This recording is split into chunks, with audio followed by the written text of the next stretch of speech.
नमस्कार, स्वागत है आपका 6 बजे के बुलेटिन में। हम आपको 6 बड़ी खबरें दिखाएंगे, लेकिन शुरुआत करते हैं पहली बड़ी खबर के साथ। पूर्वांचल के बाहुबली नेता और बहुजन समाज पार्टी से सांसद रहे धनंजय सिंह को पुलिस ने गिरफ्तार कर लिया है। जल निगम के प्रोजेक्ट मैनेजर अभिनव सिंघल के अपहरण और जान से मारने की धमकी देने के आरोप में धनंजय समेत 3 लोगों को गिरफ्तार किया गया और 14 दिन की न्यायिक हिरासत में जेल भेज दिया गया है। धनंजय सिंह का दागी इतिहास रहा है और पहले से उन पर दर्जनों आपराधिक मुकदमे दर्ज है।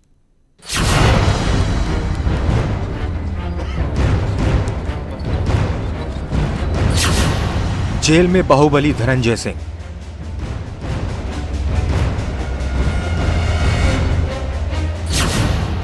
जेल में बिताने होंगे 14 दिन।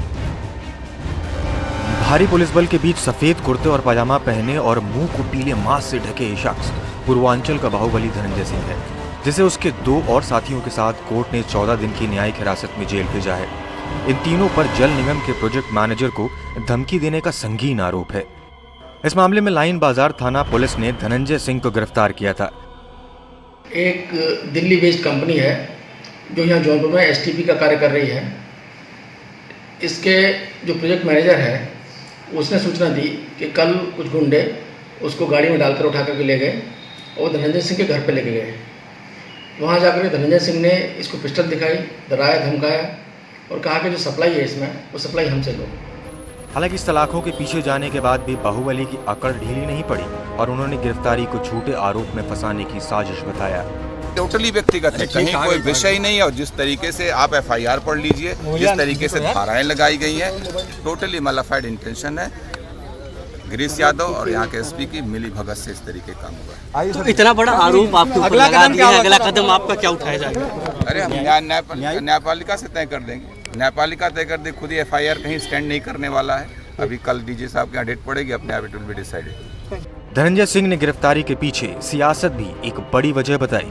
धनंजय के मुताबिक उनका बढ़ता जनाधार विरोधियों को रास नहीं आ रहा है। किस तरह एफआईआर करवाई है, महाकरप्ट भ्रष्ट मंत्री है ये। और इस बीच एक बड़ी खबर आ रही है। रेलवे की वेबसाइट पर भारी ट्रैफिक है, जिसकी वजह से वेबसाइट नहीं खुल रही है। IRCTC की वेबसाइट नहीं खुल रही है। शाम 6 बजे से बुकिंग शुरू होनी थी। ऑनलाइन बुकिंग की प्रक्रिया 6 बजे से शुरू हो जानी थी, लेकिन 6:03 हो गए हैं और अभी तक वेबसाइट पर बुकिंग शुरू नहीं हो पाई है। कारण यह है कि भारी ट्रैफिक है। रेलवे की तरफ से कहा गया था कि 6 बजे से बुकिंग शुरू हो जाएगी, लेकिन अपडेट के सामने आ रहा है कि अभी भी वेबसाइट नहीं खुल रही है। बहुत से लोग एक ही समय पर जब वेबसाइट को खोलने का प्रयास करते हैं तो भारी ट्रैफिक के चलते इस तरह की दिक्कत आती है। इससे पहले रेलवे की तरफ से सफाई दी गई थी कि डेटा अपलोड करने की वजह से ही वेबसाइट सही तरीके से ऑपरेट नहीं हो पा रही थी, लेकिन एक बार फिर से ये दिक्कत सामने आ रही है।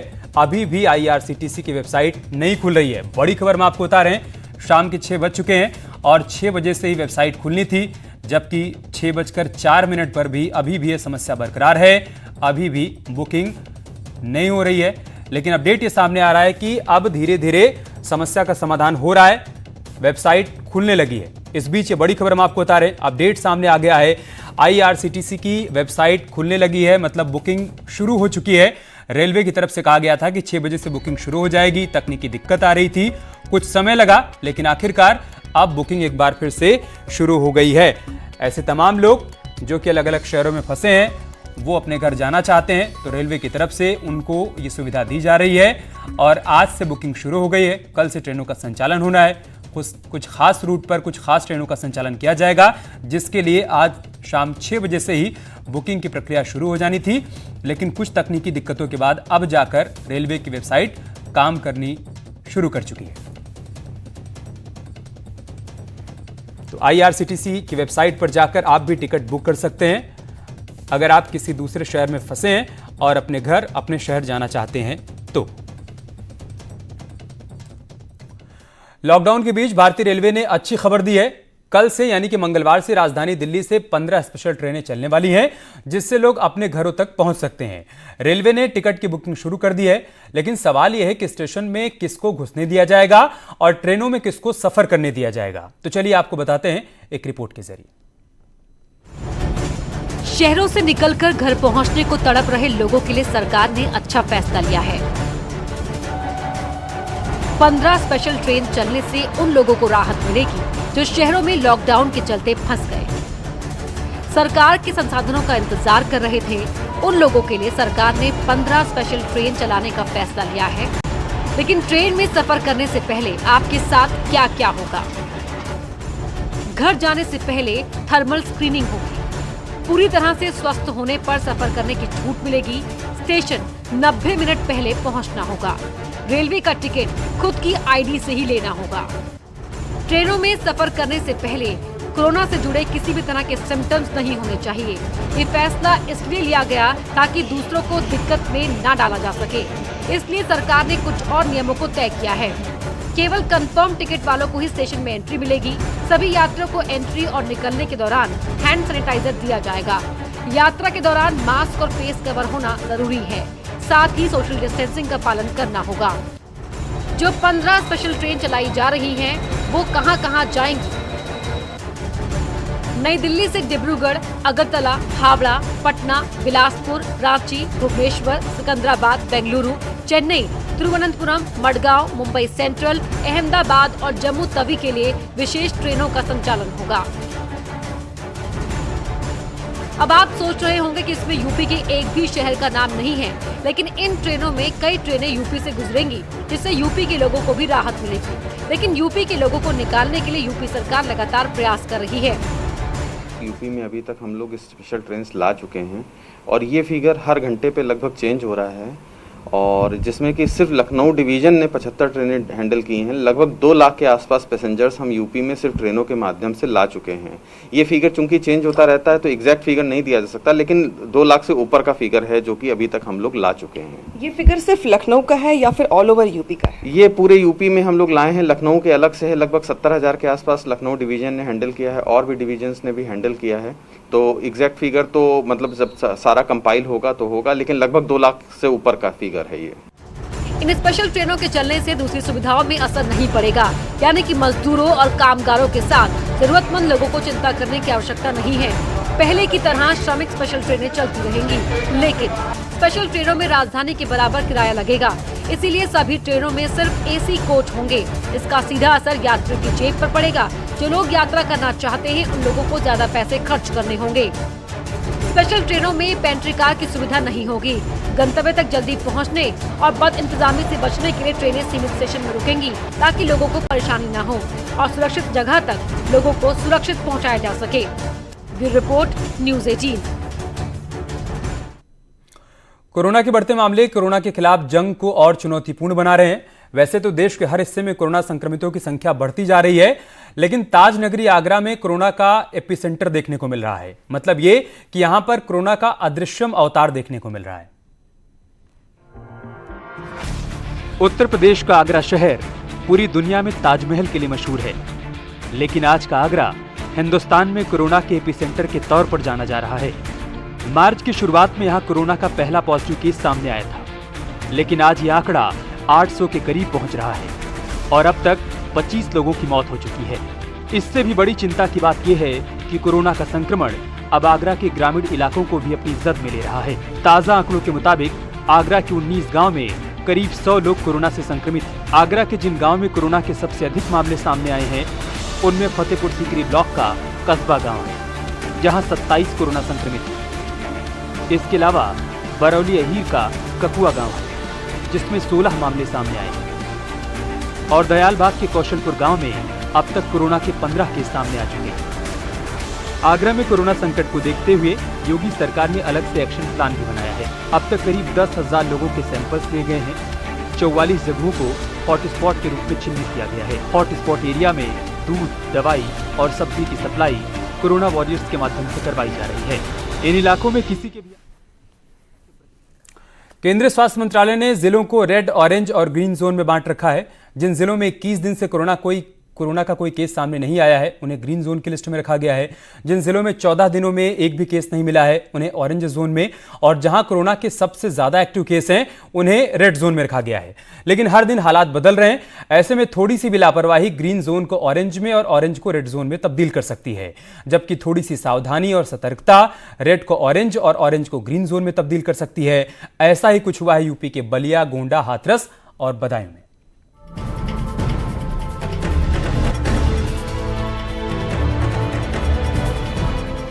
बलिया में सोमवार को कोरोना वायरस संक्रमण का पहला मामला सामने आया, जिसके बाद जिले को ग्रीन से ऑरेंज जोन में डाल दिया गया है। डीएम ने बताया कि अहमदाबाद से ट्रेन के जरिए जौनपुर और फिर रोडवेज बस से बलिया पहुंचे एक युवक में कोरोना की पुष्टि हुई है।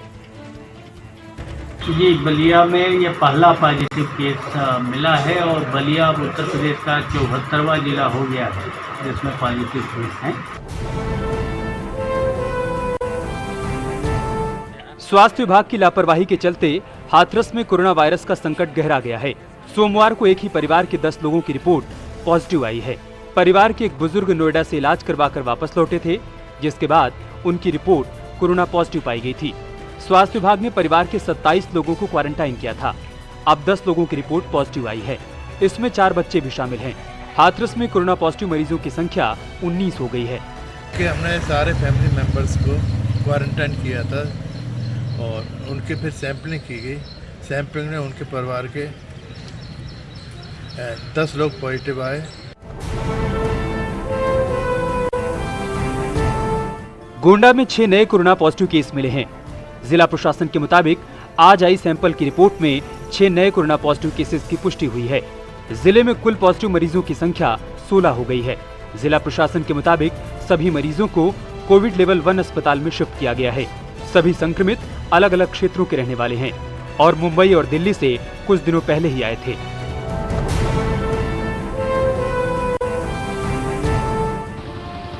बदायूं से रविवार को अच्छी खबर आई। 3 कोरोना संक्रमितों की रिपोर्ट नेगेटिव आने से जिला कोरोना मुक्त हो गया है। तीनों कोरोना संक्रमित मरीजों को हॉस्पिटल से डिस्चार्ज भी कर दिया गया। 2 दिन पहले 13 लोगों की रिपोर्ट नेगेटिव आई थी। बदायूं में अब तक 16 कोरोना पॉजिटिव केस सामने आए थे और राहत की बात यह है कि सभी मरीज स्वस्थ होकर घर जा चुके हैं, जिसके बाद जिले को ग्रीन जोन में शामिल कर दिया गया है। अभी तक जो हमारे एक्टिव कोरोना केस जो डिटेक्ट हुए थे वो सारे डिस्चार्ज हो गए हैं, सारे नेगेटिव हो गए हैं।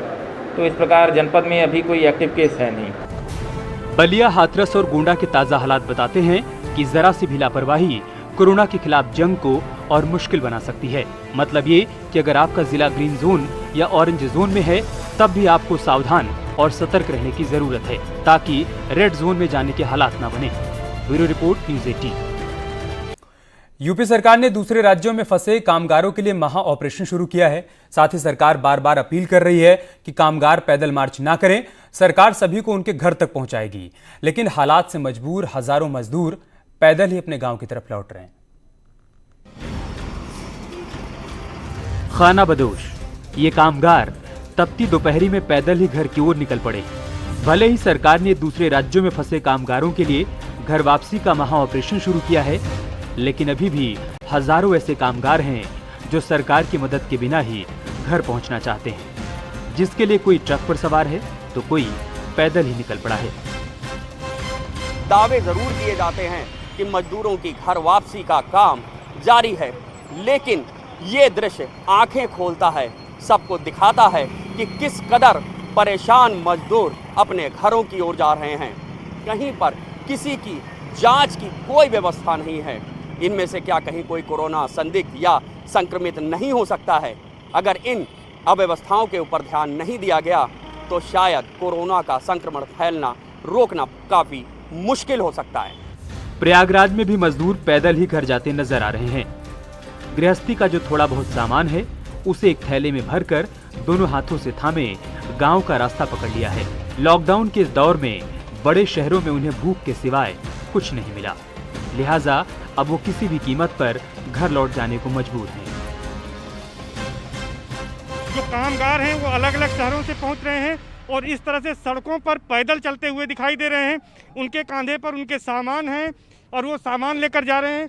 सरकार ने जिस तरह से अपील की थी कि जो कामगार हैं, श्रमिक हैं, वो कतई पैदल न निकलें, उनके लिए बसों की व्यवस्था की जाएगी, लेकिन वो इंतजाम यहाँ पर नहीं दिख रहा है। वैसा बताइए, आप कहाँ से आए हैं और क्यों पैदल चल रहे हैं? महाराष्ट्र से आए हैं। महाराष्ट्र से कैसे पहुँचे यहाँ तक प्रयागराज? सर ट्रक से है। ट्रक से? हाँ सर। उसके बाद यहाँ पर कहीं आपका परीक्षण हुआ कि नहीं? कुछ नहीं हुआ सर। कहाँ जाना है आपको? जाएंगे सर नारीबारी। छत्तीसगढ़ से मैं ट्रक से आया हूँ, आकर के वहाँ पर उतरा हूँ, क्या बोलता है गेट है, वहाँ पर उतरा हूँ। वहाँ से उतर कर आए हैं तो बस वाले लिया करके वहाँ पर छोड़ दिए। वो बोले हैं डिपो छोड़ूंगा, लिया कर वहाँ छोड़ दिए। वहाँ पर से हम लोग पैदल आ रहे हैं। हम लोग छत्तीसगढ़ से हैं। कैसे जाएंगे, कहाँ जाना है? हमको गोरखपुर जाना है। कैसे जाएंगे? अभी जो बस चल रही है सुने हैं। हम लोग का काम धंधा सब बंद हो गया है, हमको गोरखपुर जाना है।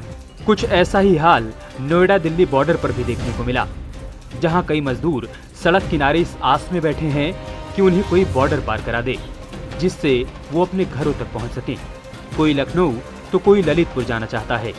गाड़ी नहीं मिल रही तो पैदल ही जाने को तैयार हैं, क्योंकि ये मजदूर हालात से मजबूर हैं। पैदल चलते चलते दिल्ली यूपी बॉर्डर पर पहुंच चुके हैं और सिर्फ अब एक आस है कि कोई बॉर्डर पार करा दे और हम अपने घर पहुंच जाएं। जो इंदिरा गांधी स्टेडियम के पास से चलते चलते यहाँ पैदल पहुंचे हैं और आस में है कि कोई इन्हें यूपी बॉर्डर पार करा दे ताकि वो अपने घर उत्तर प्रदेश में पहुंच सके। तमाम जो लोग हैं फुटपाथ पर बैठे हुए हैं, चाहे गर्मी हो चाहे बारिश हो, लेकिन इस वक्त में इनके लिए सिर्फ फुटपाथ ही एक ऐसी जगह बची है जहां पर ये बैठ सकते हैं। तमाम परेशानियां हैं। पुलिस वाले सड़क पर जब चलते हैं तो मारते हैं, मदद किसी तरीके की नहीं मिल रही है। मैम हमें कंपनी से निकाला गया, बोला कि यहाँ पे कोई काम नहीं है और तुम लोग यहाँ पे निकलो, यहाँ संक्रमित ज्यादा बढ़ रहा है और हम लोग इतना कुछ नहीं कर सकते हैं। कंपनी ने निकाल दिया जी। हाँ, पहले लेबर का काम करते थे, फिर जब से बंदी हो गई तो गार्ड की ड्यूटी पर रख दिया, तो फिर घर तबीयत खराब हो गई तो मैंने पैसा मांगा तो हमारा तो पैसा दे दिया, हमारी घरवाली का दिया नहीं, पूरी तनख्वाह काट दिया और कह रहे कि निकलो यहाँ से। लॉकडाउन अभी और बढ़ने की उम्मीद है, लिहाजा दूसरे राज्यों में फंसे कामगार अपने अपने गांव लौटने को बेताब हैं। कामगारों की घर वापसी के लिए श्रमिक स्पेशल ट्रेन भी चलाई जा रही हैं। Bureau report news 18। लॉकडाउन ने हर उद्योग को गहरी चोट पहुंचाई है। चाय, मिठाई सहित चीनी से जुड़े दूसरे उद्योगों के बंद होने से चीनी की खपत कम हो गई है, जिससे चीनी मिल मालिकों और किसानों के माथे पर चिंता की लकीरें दिख रही हैं।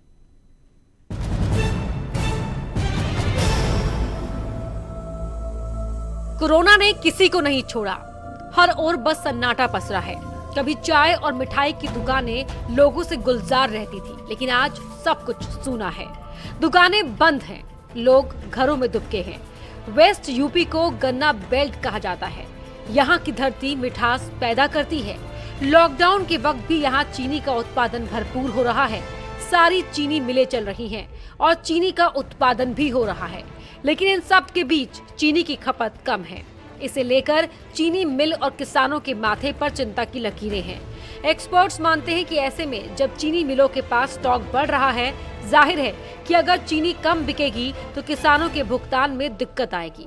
किसानों को कोई दिक्कत लॉकडाउन के बाद ना आए, इसे लेकर जिला गन्ना विभाग अभी से मंथन करने में जुट गया है।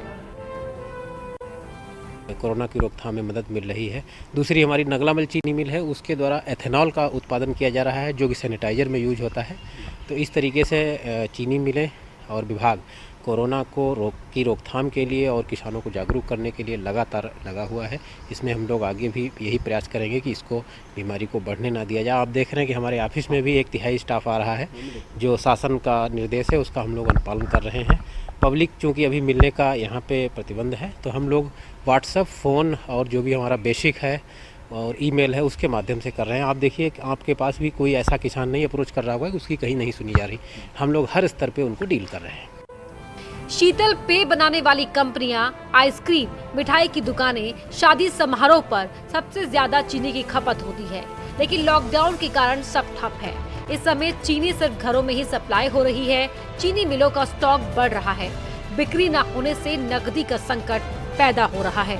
अगर एक्सपोर्ट और चीनी की खपत नहीं बढ़ी तो अगले पूरे साल चीनी के मूल्य दबे रहेंगे, जिसे लेकर किसान चिंतित हैं। आज जो हमारा भारत का किसान है बहुत ही परेशान है।